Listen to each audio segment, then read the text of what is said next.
आप जानते हैं कि पिछले दिनों कुछ हमारे मुल्क और पाकिस्तान के बीच में एक कॉन्फ्लिक्ट हुआ जिसकी वजह से दोनों तरफ से शेलिंग हुई और उसमें हमारे कई इलाके जो हैं उसकी जद में आए, जिसमें सबसे ज्यादा मुतासिर पुंछ, उड़ी, टंगडार और कुछ हिस्से कुपवारा के भी उस जद में आए। और मुझे मौका मिला इन तमाम इलाकों में जाने का और मैंने फर्स्ट हैंड देखा कि जब इस किस्म के आपस में ताल्लुकात इतने खराब हो जाते हैं कि जंग की नौबत आती है, तो आम लोगों पे क्या गुजरती है, जो हमारे बॉर्डर पे लोग रहते हैं उन पे क्या गुजरती है, किस तरह घरों के घर बर्बाद हो गए हैं, जिंदगी भर की जो कमाई होती है वो बेचारे लोग जमा करके मकान बनाते हैं, मकान तबाह, और उसके बाद फैमिली उजड़ गई हैं, बच्चे। और मैं तो एक जगह गई तो उन्होंने वो बच्चों की जो कब्र है अपने घर के उसमें आंगन में रखी है, दो बच्चे एक साथ उनके चले गए दुनिया से। तो मैं आज ये इसलिए मजबूर हो गई आप सबके साथ बात करने के लिए कि मैं जहां भी गई अभी तक, मतलब शेल्टर तो बहुत दूर है, अभी तक कई लोग ऐसे हैं जो खुले आसमान के नीचे सोते हैं, उनको टेंट भी नहीं मिला है अभी तक। तो मैं कल टंगडार गई तो वहां भी मैंने देखा, बेचारी वो एक औरत है, उसका हस्बैंड यहाँ मजदूरी करता है श्रीनगर में, दो बच्ची हैं उसकी छोटी छोटी, उसका घर बिल्कुल तबाह हो गया, तो वो भी बेचारी, उसको पता नहीं मैं कहाँ किधर अपना सर छुपाऊं। तो इसलिए मतलब हालात काफी खराब हैं इन लोगों के, इनकी जान भी गया, माल भी गया, और कई जगह ऐसा है कि जहां शेल लगा हुआ है तो ढांचा तो खड़ा है, मगर मकान पूरा बोसीदा हो गया है, मकान खोखला हो गया है। और जो मैंने सुना, जो सरकार की तरफ से टीम्स गई हैं वो देखते हैं स्ट्रक्चर खड़ा है और तुम्हारा एक शीशा टूट गया तो बस, ऐसा नहीं होता है। जब किसी मकान पे शल लग गया हो तो वो मकान पूरा हिल जाता है, उसकी पूरी बर्बादी हो गई है। तो इसलिए मेरी सबसे पहले गुजारिश तो ये है कि ये जितने भी एरियाज हैं इनको वॉर इम्पैक्टेड जोन्स डिक्लेयर किया जाए, ताकि इसमें वॉर फुटिंग पे इनका रिहेबिलिटेशन का काम शुरू हो जाए। मकानों के लिए कम से कम 50 लाख रुपए दिया जाना चाहिए। आज आप जानते हैं कि 1 लाख रुपए में दरवाजा भी नहीं बनता है। तो ये मेरी गुजारिश है। उसके बाद सबसे पहली चीज जो मैं डिमांड करना चाहती हूँ सरकार से, गवर्नमेंट ऑफ इंडिया से, कि इन सब जितने भी इसमें हमारे लोग जिनकी जाने गई उनको शहीद करार दिया जाना चाहिए। एक तो उनकी इज्जत अफजाई हो जाएगी क्योंकि उन बेचारों का कोई कसूर नहीं था, बच्चे थे हमारे, औरतें थी हमारी, आदमी लोग इसमें गए हैं। तो उसकी वजह से एक तो उनकी इज्जत अफजाई होगी और दूसरा कुछ बेनिफिट्स भी उनको मिलेंगे, उनकी फैमिलीज को मिलेंगे।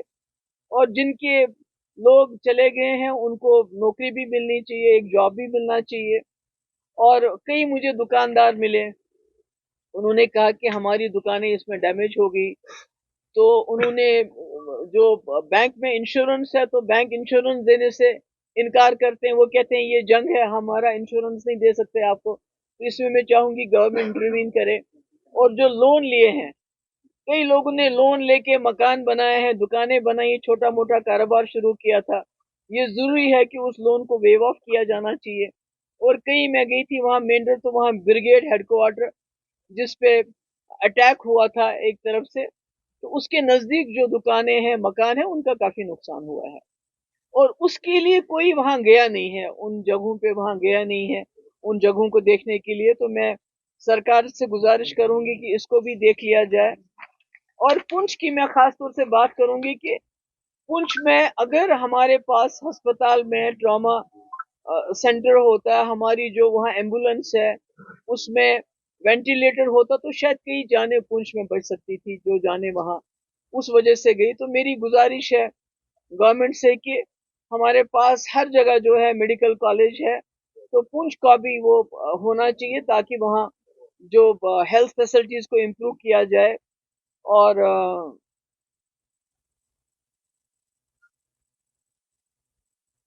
यही यही मेरा है कि आखिर में मुझे बहुत, अभी भी मुझे बहुत तकलीफ होती है कहते हुए कि मैं जहां भी गई लोगों ने कहा हमें इंडिविजुअल बंकर चाहिए।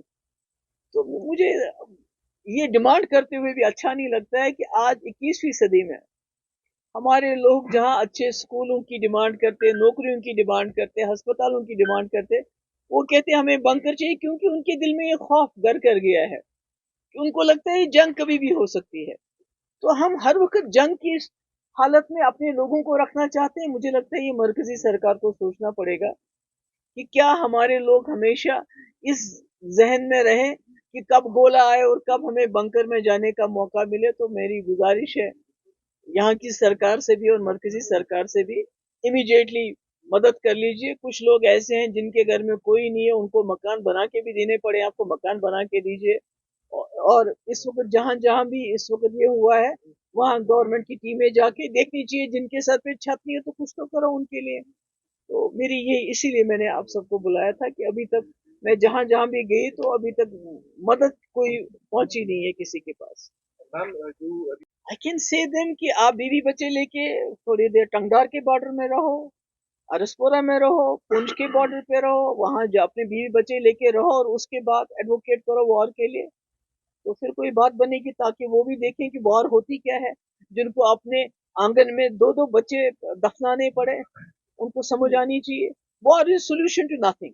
अभी इट इज 0/0, 0/0, बल्कि दोनों तरफ से काफी सिविलियन कैजुअलिटीज हो गई। That is the interest that we have to give on this war. वो सूद हमारे लिए है जो हमने पहलगाम में 28 लोग खोए। उसके बाद हमने इस जंग में कई लोग खोए, और बच्चे खासकर जिनकी जिंदगी थी इस वक्त जीने की। तो जो लोग वॉर को एडवोकेट करते हैं, मैं उनको ये बोलूंगी कि आप या तो जिस इलाके में आप रहते हैं इस वॉर को बोलिए उनके बॉर्डर पे लड़े, हमारे बॉर्डर पे वॉर नहीं होना चाहिए। मैम आपकी नजर में फिर क्या समाधान है जो पाकिस्तान बार बार जो हरकत करता है, आपकी नजर में क्या सोल्यूशन है फिर? यार जंग तो कोई सोल्यूशन नहीं है। जंग इज नॉट एन ऑप्शन, जंग is not even the last option. जंग कोई ऑप्शन नहीं है। I think they should take a page from Vajpayee ji doctrine, तो उससे उनको सारे सवालों के जवाब मिलेंगे। Ma'am people constantly question your stand, जो पीडीपी का स्टैंड रहा है जब आप पीस की बात करते हैं इंडिया और पाकिस्तान के बीच, जब सब कुछ नॉर्मल था। लेकिन अभी जो रिसेंट एस्केलेशन हुई, how do you view your stand ये एज हमारा you were the stand only तो, पॉलिटिशियन और अमंग दोज जिन्होंने पीस की बात की इस टाइम की, जिन्होंने सीज फायर की बात की अक्रॉस इंडिया अगर बात? देखिए पीडीपी बनी ही, अदरवाइज हम कांग्रेस में थे तो हमें क्या मजबूरी थी पार्टी बनाने की। पीडीपी बनी इसके लिए जम्मू कश्मीर को इस खून खराबे से बाहर निकालने के लिए। And for Mufti Sahab doctrine there is no other way to take the people out of, to facilitate a resolution of the Kashmir problem, which India and Pakistan claim. Usually India claims a bilateral issue. इसको आपको address करना पड़ेगा। वाजपेयी जी कह रहे थे इंसानियत के दायरे में मैं करूंगा, तो मुझे लगता है उसी पॉलिसी को आगे चलाने की जरूरत है। मैम आपने विजिट भी किए, आपकी क्या असेसमेंट है इस पूरे ऑपरेशन सिंदूर के बाद जो चीजें हुई है, क्या हमारे देश को फायदा हुआ या कोई इससे नहीं, क्या फायदा? वो तो मुझे मालूम नहीं क्या फायदा हो गया, पर नुकसान मैं कह सकती हूँ कि हमारे घर उजड़ गए, हमारे मकान बर्बाद हो गए, हमारे बच्चे इसमें शहीद हो गए। हमारे घरों के अंदर आंगन में माँ बाप ने कब्रें बनाई अपने बच्चों की। किसी की माँ, किसी छोटे दूध पीते बच्चे ने, मुझे नाम नहीं याद आ रहा है, एक सरदार जी हमारे थे, उसके छोटे छोटे बच्चे हैं जिनकी माँ इसमें उसका गोला आ गया और उसके वहीं उसके सर के दो टुकड़े हो गए। तो ये तो हम, मुझे तो वही नजर आ रहा है। अब मुझे नहीं पता है कि इससे ज्यादा क्या अचीव किया होगा, क्योंकि जो मिलिटेंट इसमें या टेररिस्ट जिसको आप कहते हैं जो इसमें इन्वॉल्व थे, अभी तक उनको पकड़ा नहीं गया, अभी तक उनकी कोई खैर खबर नहीं है। तो पाकिस्तान में भी अगर आप देखते हैं कि आप जैसे हमारे एक्सटर्नल अफेयर मिनिस्टर ने बताया कि मैंने पाकिस्तान को पहले ही वार्न किया था। तो इसका मतलब है जब आप वार्न करते हैं उनको, तो इसका मतलब है जो आप कहते हैं कि हमने टेररिस्ट कैंप्स पे अटैक किया, तो वो भी उनको भी मिल गया होगा मौका वहां से भागने का। तो मुझे नहीं मालूम, कि मेरे लिए तो ये 0/0 है। मैडम आपने एक्चुअली ऐसे में नाम लिया है, फिर वहां से राहुल गांधी ने उनको बयान पे निशाना बनाया, बताया बताया कि हम चाहते हैं, मुझे ये पता है कि जेट हमारे नुकसान हुए। वहां से बीजेपी का कहना है ये राहुल जी प्रो पाकिस्तान लाइन कर रहे हैं। अनफॉर्चुनेटली आजकल के वक्त में जब भी आप कुछ कोई सवाल करते हो तो उसको बहुत जल्दी एंटी नेशनल का जामा पहनाया जाता है। तो India is a great country, India is the nation, BJP is not the nation. तो इसलिए बीजेपी से सवाल करना, बीजेपी सरकार से सवाल करना, मैं नहीं समझती ये कोई एंटी नेशनल बात है या कोई ये प्रो पाकिस्तानी बात है। Ma'am, recently you had a Twitter spat with Chief Minister Umar Abdullah over in this quarter. So how do you view the development around? अरे बात करो, मैंने एक बात आपको बुलाया था इसलिए कि ये जो हो गया है इतना बड़ा, उसके लिए बात कर रहे हो, उसके लिए बात। जो डेलीगेट्स जा रहे हैं देखिए, जैसे आपने खुद ही कहा कि पीडीपी का स्टैंड बड़ा क्लियर है, हम जंग नहीं चाहते, अब अमन चाहते हैं, हम पॉलिटिकल इंटरवेंशन चाहते हैं। तो उसमें जब भी आप कोई इश्यूज उठाते हैं जिससे कॉन्फ्लिक्ट बढ़ जाता है, वो पीडीपी उसको टूथ एंड नेल फाइट करेगी।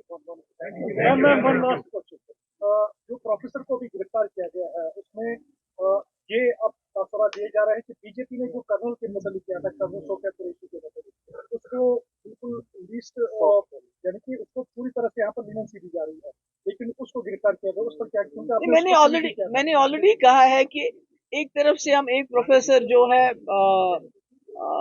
अली खान, जो बहुत ही वेल नोन है, हाईली एजुकेटेड है और उसका फैमिली बैकग्राउंड भी बहुत जबरदस्त है, तो उसको अरेस्ट करते हैं क्योंकि वो सच बोलता है। वो एक बोलता है कि आपने जो कर्नल कुरैशी के लिए आपने उसके लिए किसी ने बद कलामी की और आपने उस पर स्टैंड लिया, बहुत अच्छी बात है। मगर जो मुसलमान लीच होते हैं, जिनकी मस्जिदें आप तोड़ते हो, जिनके घर आप तोड़ते हो, तो ये हिपोक्रेसी क्यों? उस वक्त आपका स्टैंड कहाँ गया होता है? तो उसके लिए उनको अरेस्ट किया गया। मगर मैं समझती हूँ कि गवर्नमेंट ऑफ इंडिया को इसमें सोचना चाहिए, क्योंकि एक तरफ से हमारे पार्लियामेंटेरियंस डेलीगेशन लेके बाहर जा रहे हैं डिप्लोमेसी के लिए, उनको बताने के लिए ऑपरेशन सिंदूर के बारे में, दूसरी तरफ से आप एक प्रोफेसर को अरेस्ट करते हैं। ये एक इंटरनेशनल न्यूज बन चुकी है। मैं उम्मीद करती हूँ कि उसको नजर में रखते हुए उनको जल्द छोड़ दिया जाएगा। मैम, जो डेलीगेशन बाहर जा रहा है जम्मू कश्मीर की वकालत करने ऑपरेशन सिंदूर को बताने के लिए, डू यू थिंक उसमें फारूक साहब या जो हमारी यहाँ की जो मेजर पॉलिटिकल पार्टी है, नेशनल कॉन्फ्रेंस के फारूक साहब या पीडीपी से आपको भी उस डेलीगेशन का हिस्सा होना? नहीं, मैं तो गवर्नमेंट ऑफ इंडिया को कोई एडवाइस नहीं देना चाहती। जो उन्होंने फैसला किया वो सोच समझ के।